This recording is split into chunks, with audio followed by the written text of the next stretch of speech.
अस्सलाम वालेकुम, आप देख रहे हैं साहिबा न्यूज और मैं हूं नाइला भट्टी। शामिल करते हैं आज की अहम खबर।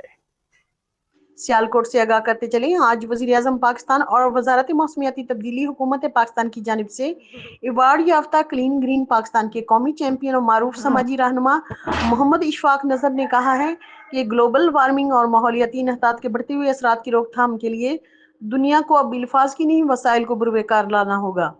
पाकिस्तान इस वक्त माहौलियाती और मौसमियाती तब्दीलियों की वजह से रेड जोन और 10 शदीद मुतासरा ममालिक की फहरिस्त में तीसरे नंबर पर है, जिससे निपटने के लिए आलमी बरादरी, हुकूमत और माशरे को मिलकर अपना अपना किरदार अदा करना होगा।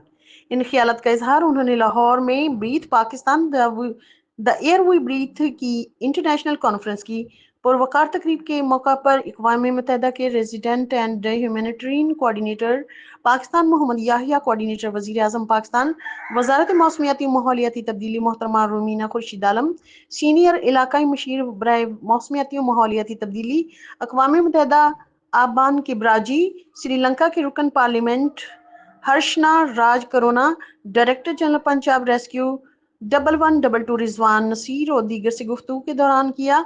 मोहम्मद इशफाक नजर ने कहा कि हम स्मोक और फिजाई आलूदगी से बचाव के लिए हिफाजती तदाबीर के बारे में माशरे में शऊर उजागर करते हुए अपना इंसानी, इखलाकी और कौमी फरीज़ा अदा कर रहे हैं। पाकिस्तान में मौसमियाती तब्दीलियों के बायस से इंसानों समेत दीगर तमाम जानदार मखलूक की सेहत और जिंदगियों को खतरात का सामना है। उन्होंने कहा कि आइंदा साल मौसमियाती तब्दीलियों के खतरनाक असरात में मजीद इजाफा और शिद्दत बढ़ने का वाज़ेह इम्कान है, जिसकी रोकथाम के लिए अभी से लाहा अमल तय करना होगा।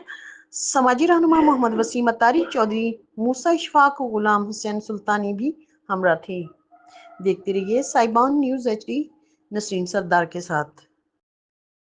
अब तक के लिए इतना ही। मजीद खबरों और अपडेट्स के लिए देखते रहें साहिबा न्यूज HD।